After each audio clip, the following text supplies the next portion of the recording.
সুপ্রিয় দর্শক, এনটিভি লাইভে আপনাদেরকে স্বাগতম। আমি এই মুহূর্তে দাঁড়িয়ে আছি ঠাকুরগাঁয়ের হরিপুর উপজেলার বকুয়া অর্গানিক ফুড থেকে। আপনারা দেখছেন যে এখানে সকালবেলা এক কথায় ভোর থেকেই শুরু করছে এখানকার যে গাছিরা খেজুর গাছের রস নামাচ্ছে। সেই সাথে কিন্তু এখানকার যারা খেজুরের রসপ্রেমী মানুষ তারা কিন্তু এখানে ভিড় জমায়েত করে কিন্তু এখানে তারা খেজুরের রস সংগ্রহ করছে। আমরা কথা বলবো এবং দেখানোর চেষ্টা করব আজকে। এই যে এখানে কিন্তু তারা সুন্দরভাবে রস বিক্রি করছে। আমরা আজকে এখানকার যে স্বত্বাধিকারী যিনি রস বিক্রি করেন তার সাথে একটু কথা বলবো। ভাই একটু বলেন আপনারা আসলে কিভাবে রস বিক্রি করেন এবং কিভাবে রস সংগ্রহ করেন? আসসালামু আলাইকুম রহমতুল্লাহ। জি, আমাদের এখানে দিনে গাছিরা গাছ লাগায়, আর এই রসটা মানে সারা রাত পরে, এরপর আমরা ভোরবেলা এই রস গাছ থেকে নামাই। নামানোর পরে এগুলো কিছু কাস্টমার আসে দূর দূরান্ত থেকে, তাদেরকে খাওয়াই, আর বাকিটা আমাদের গুড় হয়। এরপরে আমাদের যে কাস্টমারের যে কাঁচা রসটা আমরা খাওয়াই সম্পূর্ণ নেট দিয়ে আমরা ঢেকে রাখি, এবং চাই এটাকে প্রসেস করে সুন্দর করে গুণগত মান যেন ভালো থাকে সেভাবে কাস্টমারকে খাওয়াই।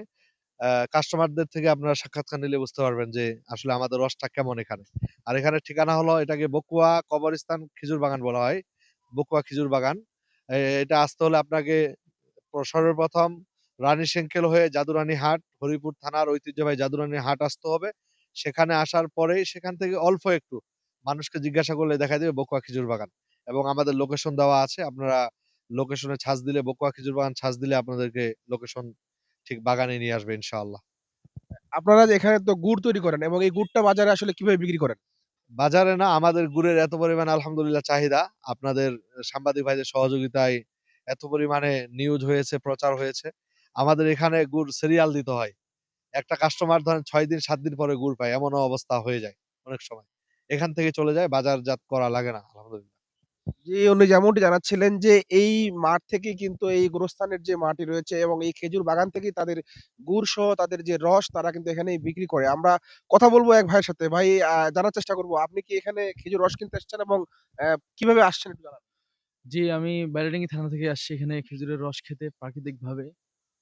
এখান থেকে আমি কয়েকবার আসছি এবং এখান থেকে প্রায় প্রাকৃতিক রসটাই পাওয়া যায় এবং নিজে আমি এখানে গাছ থেকে পেড়ে খেয়েছি। তো আলহামদুলিল্লাহ অন্যান্য জায়গার চেয়ে এখানকার রসটা বিভিন্ন স্বাদ এবং অন্যান্য স্বাদের চেয়ে এখানের স্বাদটা একটু আলাদা। তো যদি প্রাকৃতিক খাঁটি কেউ রস পেতে চায় তাহলে এখানে আসতে হবে, এখানেই পাবে ইনশাআল্লাহ। জি, ধন্যবাদ আপনাকে। উনি যেমনটি জানাচ্ছিলেন যে একেবারে ন্যাচারাল প্রাকৃতিক রস সংগ্রহ করতে হলে কিন্তু এই বাগানের এই যে খেজুরের যে বাগান রয়েছে, এই খেজুর বাগানে কিন্তু আসতে হবে এবং এখান থেকে কিন্তু রসটা সংগ্রহ করতে হবে। আমরা লক্ষ্য করছি এক ছোট ভাই এখানে খেজুরের রস খাচ্ছে। আসলে একটু আপনার কাছে জানার চেষ্টা করব, আপনি এই যে রসটা খেলেন কেমন লাগলো আপনাকে? মিষ্টি লেগেছে।